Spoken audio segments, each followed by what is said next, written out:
Hi everybody, my name is Lacey. I am an independent Stampin' Up! Demonstrator, and I just made this card for my niece's teachers for Teacher Appreciation Week, and everyone seems to have flipped over my pencil, so I wanted to get it out there and show how I did it. Now I know some of you will not have the die that I used for the basic pencil shape because it is retired, but I'm going to show you how to do it with the die and without the die, just so in case you actually do have it, you can use it. Alright, let's get started. So, that die is from the Stockings die set that came with the sweet little stockings in the holiday catalog. So, if you're a demonstrator or a customer who happened to get it, this is the die that I used. It's a banner die. Now, for the polka dots on the silver foil and for the little scallops, I used these sets of dies. This is not retired. This is brand new today in our annual catalog that just launched today. It's from the Stylish Shapes dies, and it is the second to largest of the banner dies. And I will show you how I did that. Then, for the scallops on the wood and the lead, I used the two smallest dies in the scallop contour dies. Those are also available in the catalog. Alright, let's get started. So, you're going to need a piece of Mango Melody that is 2.5 by 3/4. Sorry, 3 3/4. And then you are going to need a piece of Sahara Sand that is 2.5 by 1 inches. And you could use crumb cake, I believe, because that looks like wood also. You're going to use a strip of the silver foil, which is 2.5 by 1 1/4. 1 1/4? No, just a quarter, sorry. And then the Flirty Flamingo is 2.5 by 3/4. Alright, I got that one right. And then basic black, so it's 1 1/4 inches wide and a half an inch. So it's actually going to, let's show you how I did this. So these pieces, I'm going to get my mini Stampin' Cut and Emboss machine. Some people don't have that either, so that's why I wanted to show you how you could do it by hand. And I guess if you have the other dies, but you don't have the banner die, you could still use them for the details, but I will show you how to do that alternatively. Alright, so for our little metal strip that holds the eraser on, we are going to just tape down that die. This is the sandwich, so you're going to do the number 1 plate, a number 2 plate, and a number 2 plate on top of it. So then we roll it through, never when we want it to go, huh? Alright. Sorry for the looks of it. It's definitely loved. Alright. So then we take that little washi tape. You can use washi tape or you can use Post-it note tape, which I did. Ooh, that's a perfect piece of little polka dots, but I think we'll toss it in the trash. Can't save every scrap, you would be run out of your craft room. Alright, so then you're just going to put it on the other side, so the dots just go on the edge. And the reason I'm taping it down is you don't want it to move. You want that line to be straight. And so here we go.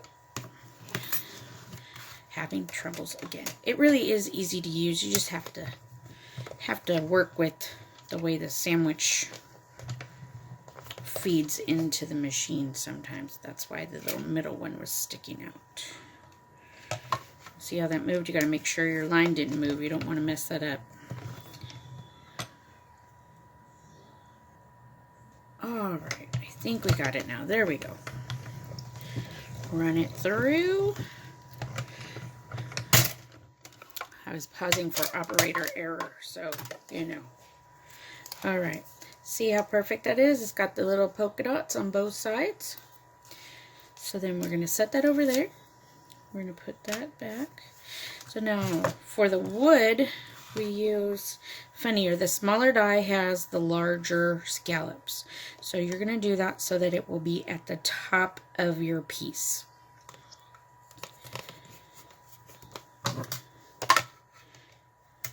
Alright.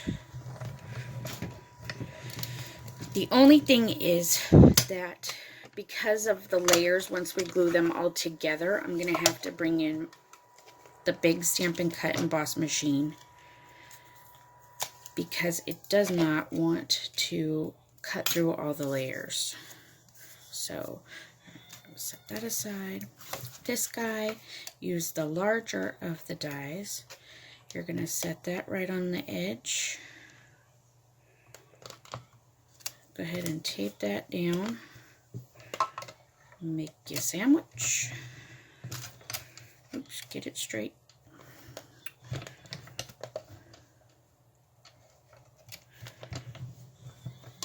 I found that if you have the bottom one and the top one going in a little bit farther than the cutting plate, that everything's sitting on top of. See what I mean? So the top one and the bottom one go in, they hit the rollers just right, and so then it pulls it through the machine. You kind of get a hang of it and do your own thing once you realize how it works. Everybody has their own style and technique and stuff. Alright, so we are going to set this guy aside. We're going to assemble our little pencil piece here with our multi-purpose glue. So I made this guy a little bit bigger. I made it 1 inch, but you only want like 3/4 of an inch on there. So just kind of put some glue at the bottom in the middle. Just a little tiny bit. That's probably too much. You don't want it squishing out. So then I just turned it over once I got it on. Center it up. That's like 3/4 of an inch right there. And the reason I do that is it has plenty of space to cut off with the die. So then we want to just do a little tiny, oh, that's a lot of glue. Be very light-handed with that stuff because it's extra sticky.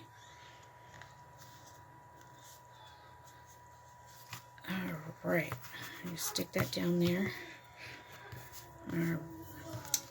Now, for this, we're going to put the glue right underneath those scallops. And we're going to set the scallops. So let's measure to see how much we need. So we want the scallops about right there because we're going to glue the black on. So that's just right there. Oh, this is going to be a really short, fat pencil, I think. I think it's a little bit different. Oh well. Then you take right underneath the scallops. Actually has some right there. You're just going to put those scallops right, just center it up. Just put the scallops right towards the very bottom. Right there. I think that's centered.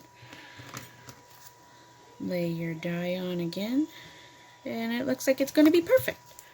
So, now that you have all these layers, ooh, we moved it. Okay, maybe wait for it to dry. It dries really quickly. So, while I'm waiting for that to dry, I'm going to bring in the, oh, sorry, that broke your eardrum.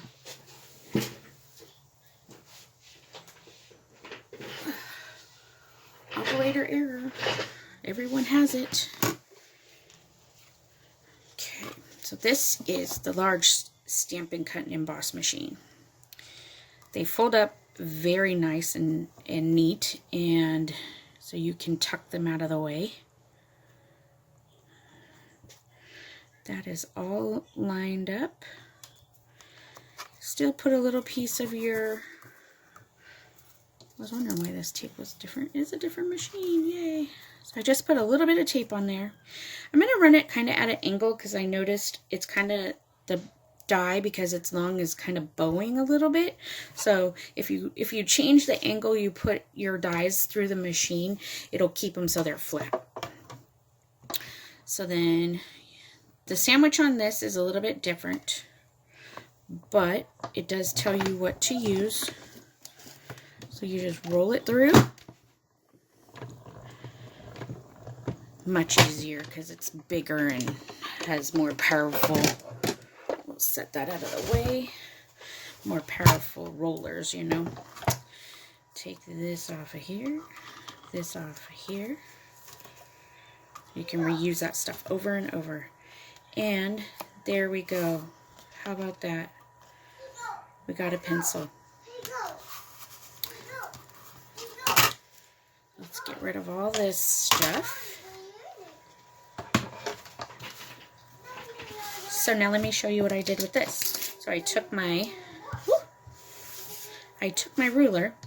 I just went from one of the little scallop points, and I just ran a pencil along and made a line. The same thing over here. I think it's going to be off a little bit, but that's okay. And there's your detail. Now, you can also use, if you have a marker or stamp, these are the Stampin' Write markers, and this is the In Color Pale Papaya. So that is what I actually used, but it's really, really faint. So you can use that. You can use a pencil. You can use a regular marker. Anything you want to use for that. So now let me show you how to do it by hand. So I have all the same pieces.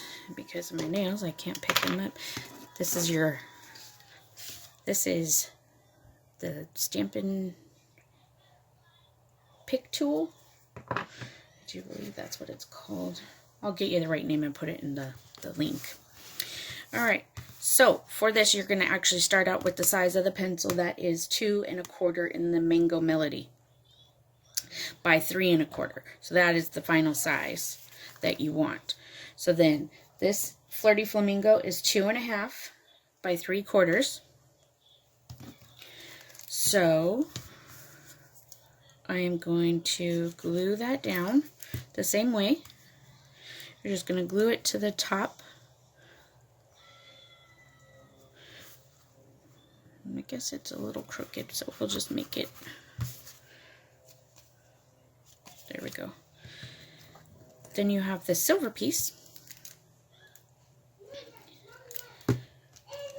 And you're going to just adhere that right there, just so it sticks over a little on each side. Now, I did not have, let me show you. This is the one I did by hand. So, I didn't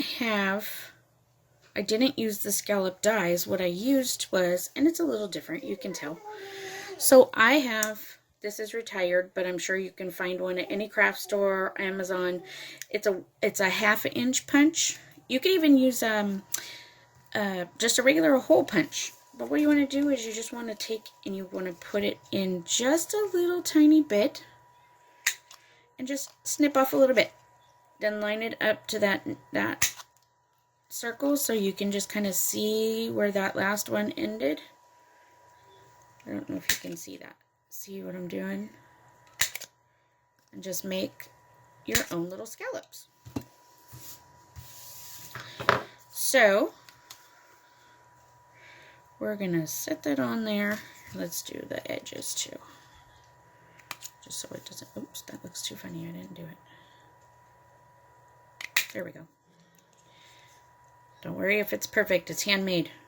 As my upline Wendy Cranford says, this is handmade, not Hallmark. And that is absolutely right. Nobody cares if it's perfect because they care you took the time to do something that you love and you made it for them.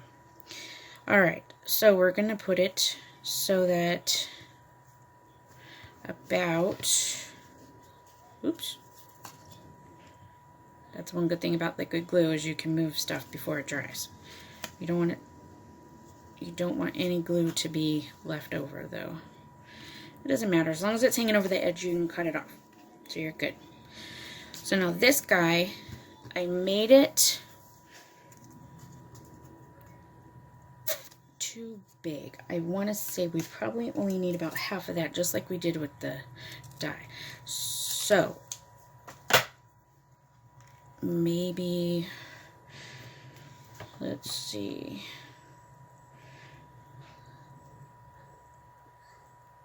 three eighths of an inch. So I did the same thing. I just took the little guy, made my little scallops. I mean, I think it's cute when you have the different size scallops for the pencil sharpener because, you know, it makes a difference. So here's a trick, because I did make that so small and it's falling out of my hand. Take a regular old Post-it note. You just stick your Post-it note to it, and that now gives you a little bit more control over your paper because you have something to hold instead of just that. So bring it up a little bit closer to the end. There we go. Get all these little pieces. Okay, we're going to glue it right in the middle there. We're just going to glue it on a little tiny bit. You're going to center it like that. Okay. That's not centered. There we go. Okay, so I took my ruler again and I just kind of went from the top of the wood with my little pencil here, kind of drew a line. I guess this one's gonna not be as cute and stocky. It's gonna be kind of pointy, but that's okay. And you just connect those guys like that. So I'm just gonna get my big scissors here, and then you cut that off, and you cut that off. Turn this over so you can see where your overlap is. You cut that off. You want to go right up to the cardstock there, the Mango Melody. And then, because I did do that a little bit wonky, ta-da! We have a pencil made with just scissors. So your pencil line erases very easily. That's kind of even cuter. Then we're going to do the same thing. We're just going to take the scallop edge and we're going to put our detail lines just like that. Now this guy, I thought it was cute if I rounded the edges. This is a very old punch from Stampin'Up. You can use any corner rounder from anywhere that you have. Stampin'Up does not currently have one, so I suggest a corner rounder from your local craft store or your Amazon. Alright, so that is your pencils, and I hope that you enjoyed that. Here is the one cut by hand and the one done with the die. They're both super, super cute. This is the first one I did by hand. So I hope that you enjoyed that, and let me know if you have any questions, and I will put all the dimensions of the cardstock and the colors in the description of this video. Thank you very much. Have a great day.